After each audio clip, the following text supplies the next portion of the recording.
Hello and welcome to PopFlash. I'm Jack Westerman, joined by Jason Moses O'Toole, and this is everything you need to know about Counter-Strike this week. Our first story this week is the CEVO Season 7 LAN Finals, which took place in Columbus, Ohio over the weekend. There was $75,000 up for grabs, 5 North American teams and 3 European teams in attendance. So, Moses, as always, let's take a look at the group stage results. Over in Group A, Mousesports topped it off, 2 wins and 0 losses. Cloud9 came in second, 2 for 1. Both of those teams advanced from the group.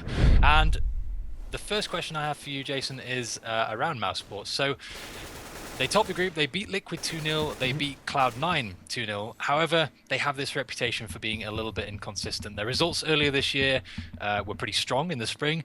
More recently, not so much. How do you rate them overall as a team, especially at this tournament? They're that team that's like on the cusp, and I think inconsistent is fair in some ways. They've got these star players. They've got Chris J. They've got Nex, who had a good tournament. That those two guys need to kind of step it up and become that consistent superstar that they can have, or the consistent duo that they can have that can help propel them, because they had some good performances against Navi, and it's just one of those things where they aren't able to repeatedly push themselves into the later stages of tournaments. But Gabi is an exceptional in-game leader, kind of the rival for Sean, especially as his tactician. So he looked very, very good in how they played against Cloud9.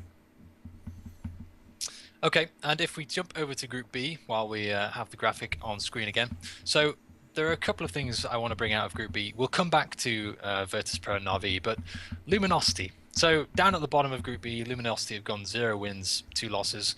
Again, they went winless at ESWC a few weeks ago as well. They're, yet to get a win with this lineup. How much longer is it going to take for them to start getting achievements, winning big matches with Devilwalk and Pith on the team? I'm not sure. Hopefully it's this weekend at the ESL Qualifier out in LA. Here's the big thing: is to bring in Devilwalk, they dropped NAF. So what they actually did was they dropped a lot of the firepower they had in terms of their skill, their talent, their frag ability on that squad, and they brought in Devilwalk, who's going to be more tactical perhaps, or more strategic thinking mind. So that's going to take a while for him to especially start getting them on the right direction. It's a big change in how they were playing before, and the question is, can they do it with that lack of firepower since they dropped NAF? Okay, well, for the time being, they still are a majority American team, even with the 2 Swedes. And this tournament overall wasn't great for the Americans. I mean, if we look at this group stage result, only... Does that surprise you, Jack? Well, not particularly. But I do have a relevant question. So, outside of Cloud9, only Tempo Storm won a map at CEVO against the European team. It kind of feels at the moment, in fact, it reminds me of, back in 2003, 2004, when Team 3D were the only North American team that could compete with Europeans. Yep. It kind of feels that way now. We've got Cloud9 who can compete on a regular basis, but everybody else is just kind of stuck in the mud, essentially. Yeah. Overall, how did the North Americans play for you at this event? What's their... Take it away. Well, okay, so here's the thing. Let's start with Tempo Storm, because they had, they had a pretty solid performance. They put up some rounds on Virtus.pro earlier on in the tournament, and everyone was kind of like, Virtus.pro's been playing like crap lately. They haven't been playing very well. They're on that slump, so makes a little bit of sense. Perhaps they can get up to like 9-10 rounds against Virtus.pro. But then they go into Na'Vi, and they give Na'Vi a hell of a fight. And here's the thing about Tempo Storm. They're similar to like Kinguin in the aspect where they have a lot of individual talent on that team. They don't have really a strategic thought in their head, but they were taking these fights. They were just being extremely aggressive and winning these battles, and they kind of forced Na'Vi to respect them probably too much, which is how they took that second map in that best of 3. But overall, bad. Yeah, CLG didn't really impress. They competed with Cloud9, but outside of that, like Liquid 0-2, they're the team that people were thinking is maybe even better than CLG, and Luminosity. Obviously, we already covered them. So bad. Even Cloud9 played a little bit underwhelming compared to what we've seen from in those 3 finals they made. So overall, it's just another bad event for North Americans, to be honest. Okay, well, let's talk about 2 teams that played well in that case, after you've slated North America. Of course, you're allowed to do that. You are North American, right? Yeah, well, yeah. Don't feel Heaven bad. forbid. Heaven forbid I do that, exactly.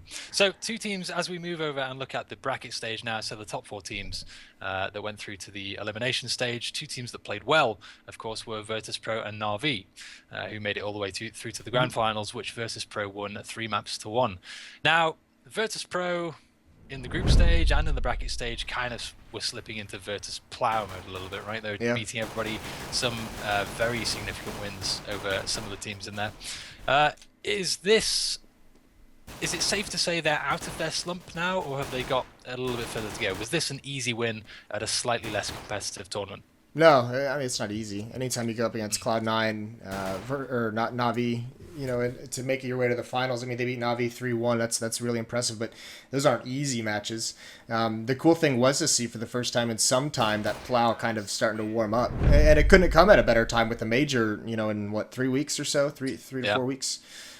So that bodes really well, and I mean, it's a less competitive event top to bottom, but Navi's, top three in the world. Cloud9 has been making a great case recently, so I'm not going to take anything away. That was great showing, and what was really exciting about it was Neo. Like lighting up. He was like the player of the tournament, the MVP for Virtus.pro, so that was really, really awesome to watch. It truly was.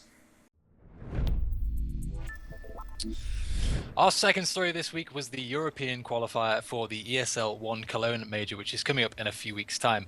Now, Moses, there have been a lot of qualifiers for this tournament. Europe was the penultimate one. There's still the North American one to go, and there were a hell of a lot of teams competing in this. So, no prize money, but essentially there were 4 spots for the major up for grabs here, and ESL aren't messing around. This was best of 1 all the way through the bracket. Right. There were 2 brackets, Group A and Group B, and I think 16 teams in total.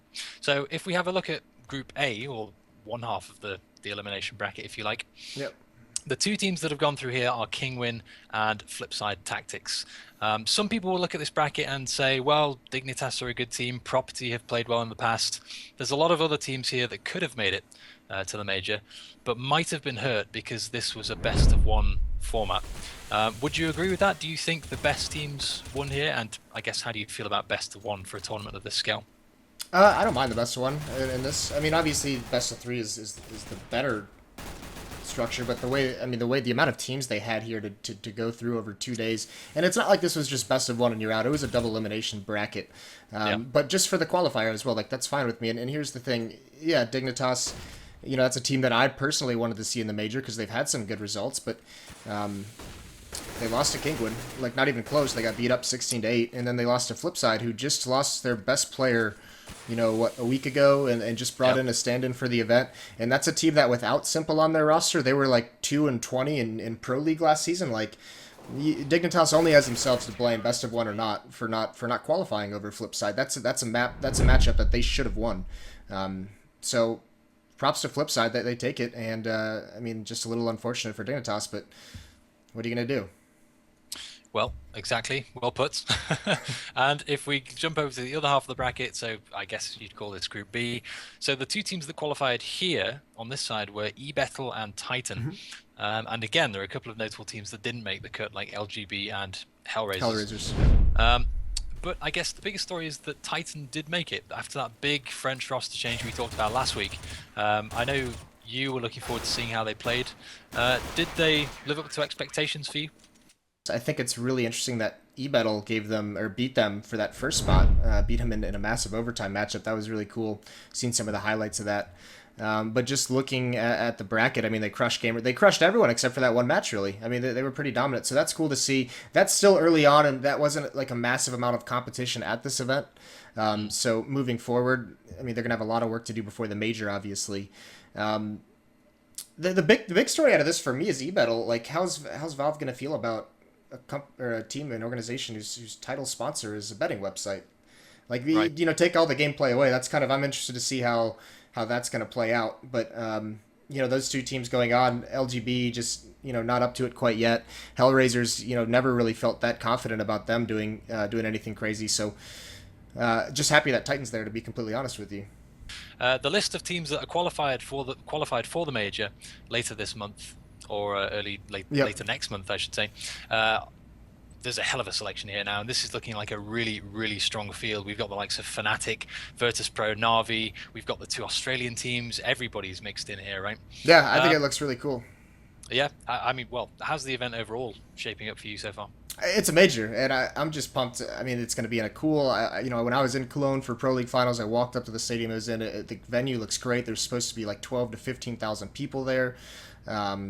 The teams, I mean, everyone you can ask for from Europe is basically there, except for maybe like we said Dignitas. But I mean, you can't get too upset that they're out of it when you have both the new French lineups. You've got Kinguin who's been playing good. You get Renegades and Immunity. See which one of them are going to step up, and then Na'Vi, Solo Mid, Fnatic, Virtus Pro, like all the top 5 to 10 European teams are all there. So all that's left is the North American one next weekend. Last but not least this week, I've got some quickfire questions for you, Moses. So, quick as you can, give me your thoughts on the following news stories from the week. First off the bat, ESL have announced that they're going to start testing for performance-enhancing drugs at all feature events and have partnered with the National Anti-Doping Agency.